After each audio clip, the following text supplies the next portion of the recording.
Hi everyone, it's Rebecca here and it's New Year's Eve and I'm in a different location today and there are cats wandering around, so I may have one jumping on my lap. I thought today it might be a good idea, the last day of the year, to talk about hope. I don't know how your Christmas has been and this whole period, whether it's been one that's been full of joy or it's been quite hard work for you. I don't know. We've had lots of messages from people saying different things. Sometimes it's been better than they thought. For others it's been a nightmare and they've just wanted it all to be over. So I don't know how it is that you're feeling, but we're sending our love. So hope, that's what I've titled this video, because I think it's something that you'll know by now that Bea and I bang on about this a lot. We know that recovery is possible for every single one of us. And hope can sometimes seem kind of impossible. We feel totally overwhelmed. We can't see how it's going to get better, whether it's that you're caring for somebody you love or whether that's you yourself that's struggling here.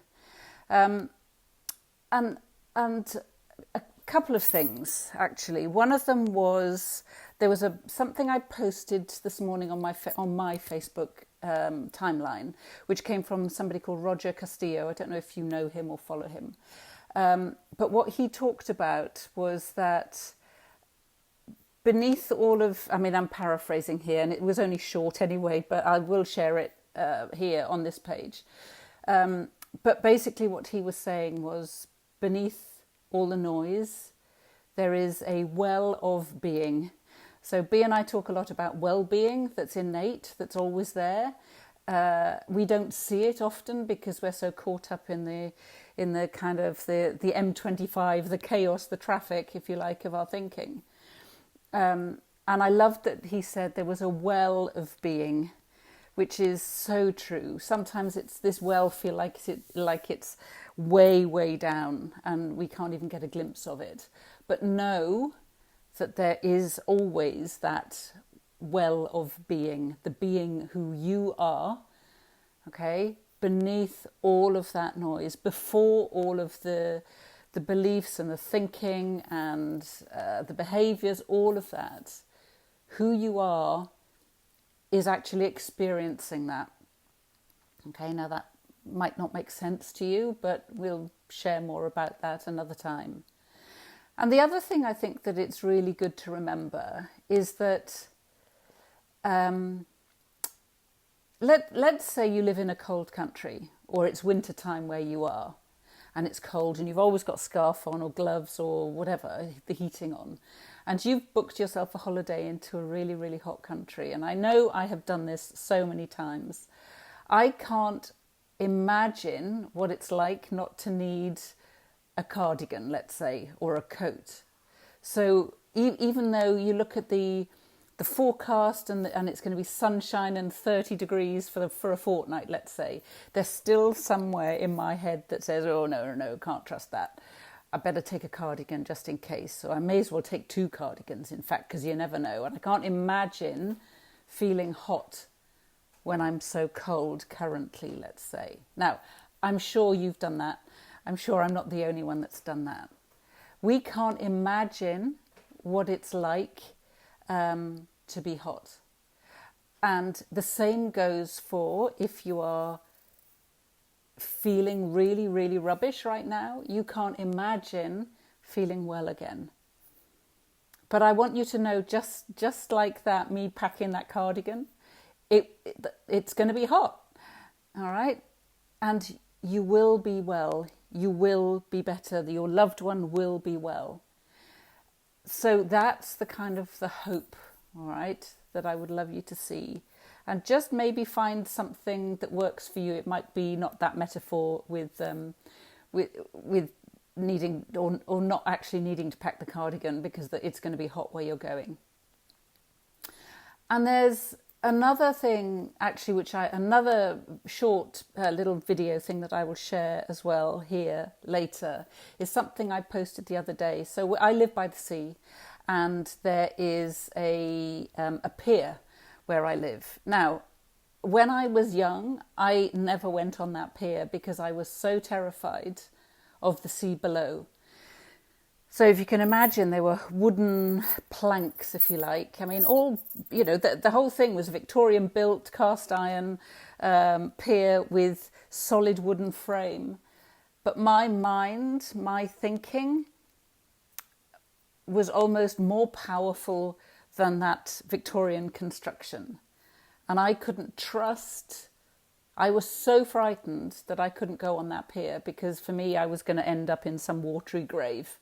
All right, whatever anybody told me, even logically seeing that actually it was a solid structure and I would be absolutely fine, I was too frightened to do that. Now, today that makes no sense whatsoever to me to be frightened. Oh, I've got a cat on my lap. Hello. It makes no sense at all for me to not go on that pier. Because I know it no longer made sense, if you like, to believe that. And just like with B, it no longer made sense for her to believe that her blacklist was true. All right. Same as when I was a small child, I was frightened of going upstairs on my own in the evening. During the day, it was fine. When it got dark, I didn't want to go upstairs, so I'd always go upstairs with my sister. And then somewhere along the line, I stopped needing to do that, okay? But my thinking, I was believing my thinking at the time, which was there's a monster upstairs. You need your little sister to protect you, okay? And then I stopped believing that one day. Same as there was a monster that lived under my bed. But goodness me, I was a bit weird, wasn't I?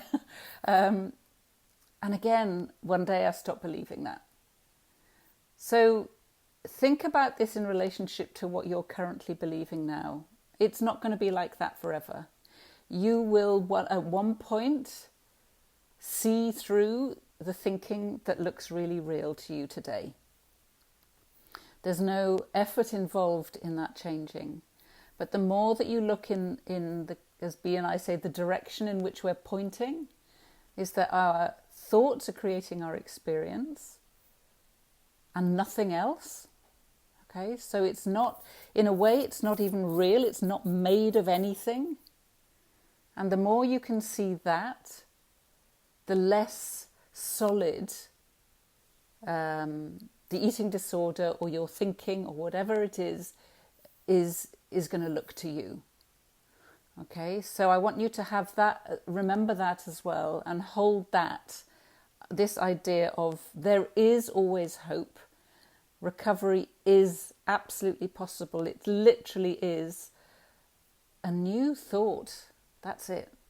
When you see something different, everything else will fall away. And I'm not saying that happens overnight, but what looks solid to you no longer looks so solid.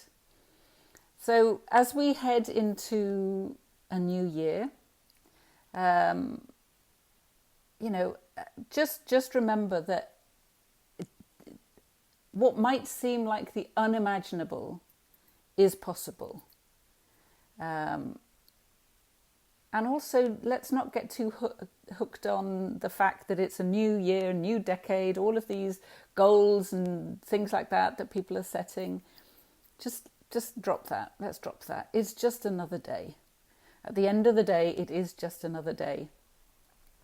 So I would love from both of us, from B and from me, to wish you all a happy new year. And we will see you again next week. And I will leave the links that I've said below here. And also, just before I go, if you would like to do something in anticipation, celebration, whatever, then look at where did I post it? Was it on it might have been one of our Instagram posts about what you would like to say goodbye to and what you would like to say hello to in the coming year. what you would like less of and what you would like more of. I've been doing that this morning, actually, before I came away. So sending you all our love, as always. We're always here for you. And we'll see you in 2020. Bye for now.